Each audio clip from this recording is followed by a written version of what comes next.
Organizata Botërore e Shëndetësisë njofton se ditët e fundit është rritur në mënyrë dramatike numri i të infektuarve me virusin korona. Vetëm gjatë ditës së djeshme, për shembull, janë shënuar rreth 300.000 raste të reja të infektimeve në botë. Rritje rekorde është shënuar në Shtetet e Bashkuara të Amerikës, pastaj në Brazil, në Meksik në veçanti, pastaj në Indi dhe shumë vende të tjera të botës, por numra rekord po shënohen edhe në Kosovë dhe disa vende të tjera të Ballkanit Perëndimor. Kosova së bashku me Luksemburgun, për fat të keq, kanë qenë vendet për momentin me shifrat më të larta të infektimeve në Europë për kohë banore, po flas. Unë jam në parim një njeri shumë optimist, por dorën në zemër kur e shikon sjelljen e njerëzve në vendet e Ballkanit Perëndimor dhe kur i sheh që Kosova me ditë të tëra ka pasur shifra më të larta të vdekjeve se Gjermania për shembull, e cila ka 49 herë më shumë banor se Kosova, atëherë vështirë që mund të priten edhe lajme të mira të paktën për hapjen e kufive dhe për udhëtime të lira. Kur i sheh pra të gjitha këto, nuk është kurfar befasie që Komisioni Evropian sërish, pra edhe për pjesën e parë të muajit gusht, ka rekomanduar që të mos hapen kufit me vendet e Europës juglindore. Rekomandimet, siç e dini, janë 2 javore dhe rekomandimet e radhës priten në gusht. Por fakti është ky. Gjermania ka paralajmëruar shtetasit e vet që të mos udhtojnë në Kosovë, në Shqipëri, në Maqedoni të Veriut, në Serbi, Maltëzi, Bosnjë Hercegovinë, pra as në gjysmën e parë të gushtit. Për ata që eventualisht ende nuk e dinë, kjo nuk do të thotë se udhtimet janë të ndaluara, por shteti gjerman nuk e merr përgjegjësinë për të kthyer në vend personat që udhtojnë në vende të rrezikuara në rast shpërthimi të ndonjë pandemie edhe më të fuqishme dhe të mbylljes së kufive. Siç e dini, në fillim të shpërthimit të pandemisë, Gjermania ka kthyer në vend rreth 240.000 njerëz nga vende të ndryshme të botës dhe ky ka qenë një prej aksioneve më të mëdha për kthimin e shtetasve të vet. E dyta që mund të ndodhë, nëse udhtoni në vendet ku nuk rekomandohet, pra për të cilat ekziston paralajmërimi që të mos udhtohet, është e mundur që sigurimet të mos marrin përgjegjësinë për kostot e trajtimit mjekësor në ndonjë vend të rrezikuar. Ndaj, nëse më lejohet, kuptohet, ju rekomandoj që gjithmonë para se të niseni në ndonjë udhtim në vendet e rrezikuara të kontaktoni entet e sigurimeve dhe të informoheni mirë se çfarë duhet bërë në rast sëmundje eventuale dhe nëse siguracioni i merr edhe kostot për këto shërime. Sa i përket vendeve të tjera, Austria ka qenë edhe më e ashpër në fakt se Gjermania, ndërsa Zvicra i ka specifikat e veta, por për shkak të interesimit të madh të shikuesve dhe për shkak të pyetjeve të shumta që më kanë ardhur këto ditë, unë kam vendosur në fakt që rregullat për Austrinë dhe Zvicrën të trajtoj në një video tjetër që mund ta gjeni natyrisht në kanalin tim në YouTube me emrin Bakricani, pra edhe çështjet e Austrisë dhe Zvicrës do t'i trajtoj në një video të veçantë. Por mund t'ju them vetëm kaq, se as këto vende nuk kanë hapur kufit me vendet e Ballkanit Perëndimor dhe se edhe këto vende parashikojnë rregulla për karantenimin. Por siç e thash, për këto do t'ju njoftoj në një video tjetër. Kthehemi tani prapë tek Gjermania, ku kohët e fundit është shtuar dukshëm numri i infektimeve, pikërisht si pasojë e udhtimeve, por edhe e relaksimit të njerëzve, sepse njerëzit në këtë kohë vere kanë menduar që temperaturat e larta dhe mbase virusi nuk ka dhe tepër shansa për të mbijetuar. Sidoqoftë, numri është shtuar. Në fundjavë ka pasur madje edhe një protestë të madhe në Berlin, për shembull, ku janë mbledhur rreth 20.000 demonstrues që kanë protestuar kundër masave të qeverisë, me shpjegimin se këto masa janë të panevojshme. Protesta është shpërndar nga policia, pak a shumë me dhunë, për shkak të mos respektimit të rregullave të distancës dhe bartjes së maskave.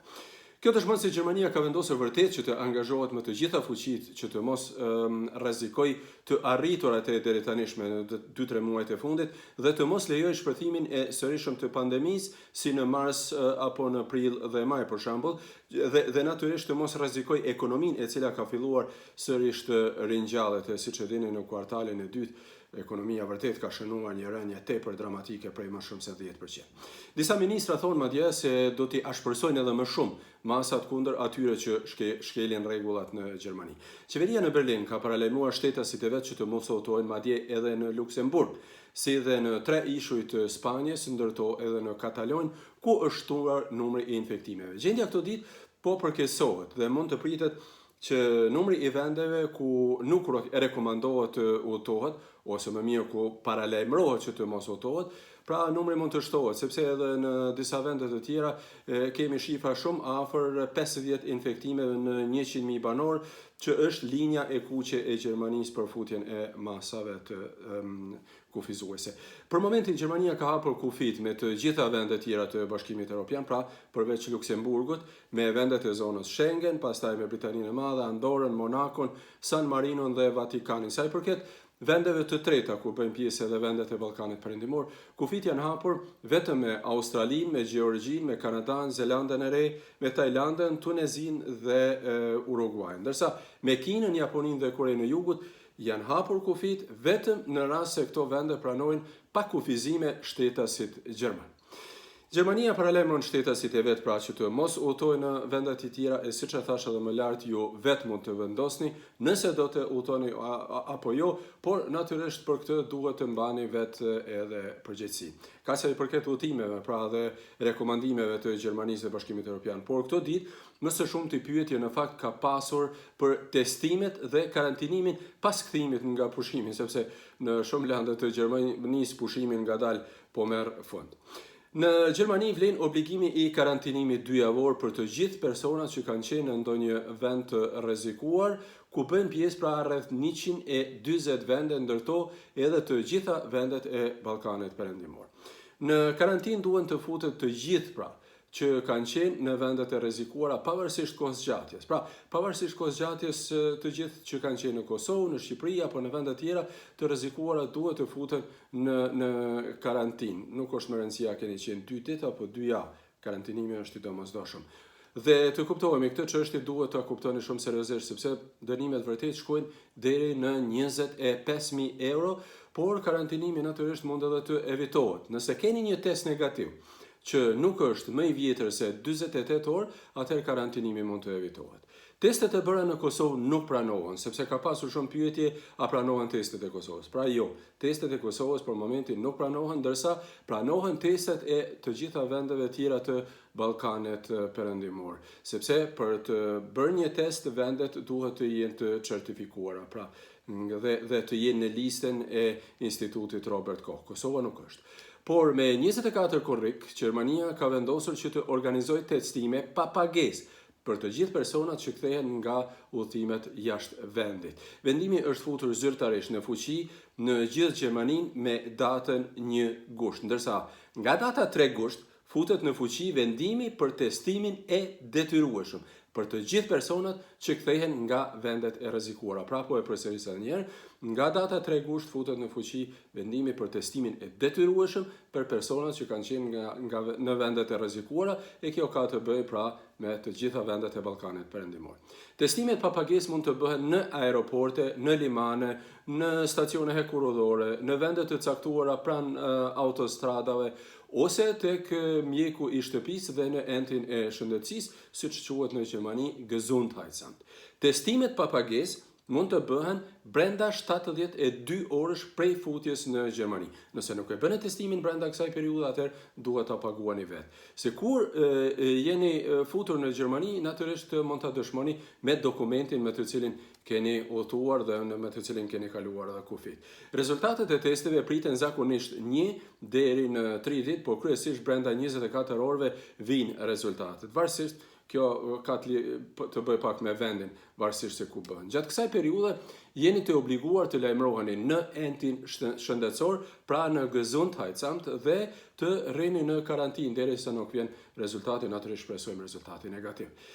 Mirë po, vetëm një test nuk mjafton, sepse periudha e inkubacionit të këtij virusi zgjat 2 javë. Ndaj Gjermania ofron edhe një test tjetër, prapë pa pagesë, pra një test të dytë që duhet ta bëni disa ditë pasi të jeni të kthyer në Gjermani.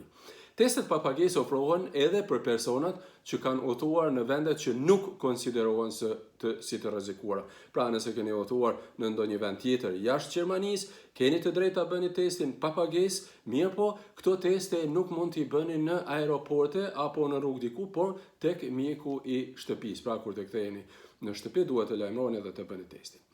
Shumë njerëz janë interesuar nëse mund të udhtojnë në Gjermani me vizë turistike, siç e thash në fillim, dhe cilat kategori në fakt mund të udhtojnë në Gjermani.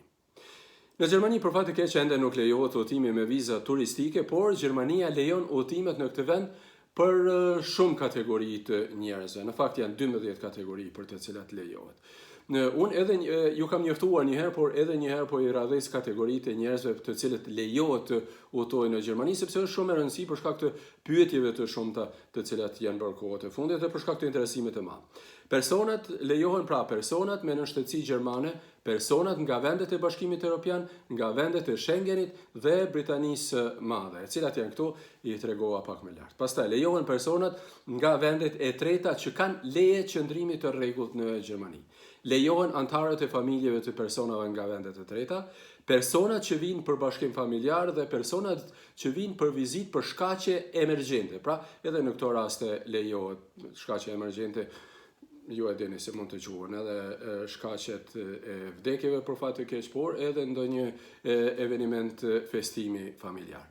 Personeli shëndetësor, studiuesit dhe personeli që kujdeset për të moshuarit në Gjermani gjithashtu lejohet të futet këtu. Punonjësit e kualifikuar për të cilët sipërmarrjet gjermane kanë nevojë dhe të cilët nuk mund të kryen punën prej vendit ku jetojnë, sepse dini shumë mirë që kohët e fundit është futur edhe puna e home office, pra të gjithë ata që nuk mund të kryejnë këto punë prej atje mund të futen. Në Gjermani mund të futen edhe personeli që merret me transportin e madrave dhe transportin e njerëzve. Mund të futen punonjësit sezonal në bujqësi, pastaj marinarët, studentët e huaj të cilët nuk mund të ndjekin studimet nga vendi i tyre, pra për fjala pra për ndjekjen e studimeve online, pastaj personat që kanë nevojë për mbrojtje ndërkombëtare për shkaqe humanitare, fjala është kryesisht për personat që kërkojnë azil, diplomatët natyrisht, personeli i organizatave ndërkombëtare të ndihmave, personeli ushtarak dhe humanitar, personat me origjinë gjermane që jetojnë në vendet e tjera, si dhe personat që kalojnë tranzit në për Gjermani. Pra nëse kaloni prej Austrisë, do të shkoni në Holand, Belgjik, Suedi, ku diun, domethënë këto rrugë natyrisht që lejohen dhe mund të kaloni në për Gjermani. Pra siç e shihni, udhëtimet për qëllime turistike ende nuk lejohen. Rekomandimet për gjysmën e parë të gushtit nuk janë pra të mira, por shpresojmë që në pjesën e dytë të gushtit gjendja do të jetë më e mirë dhe se ndoshta vërtet do të hapen rrugët për udhëtime edhe në vendet e Ballkanit perëndimor, por kjo varet natyrisht nga numri i infektimeve në këto vende e unë natyrisht që do t'ju njoftoj kohë pas kohe me ndryshimet e fundit, pra me informacionet e fundit, me lajmet e fundit në kanalin tim në YouTube. Kanali im në YouTube ka emrin, siç e dini, emrin tim, pra Bakricani. Përfund kam edhe një mesazh për të gjithë ata që mendojnë se virusi është, siç është thënë edhe nga disa madje artistë në Kosovë, është rren, pra unë kam parë edhe vetë njerëz që janë sëmurë nga ky virus dhe shpresoj vërtet se nuk do të sëmureni kur nga ai.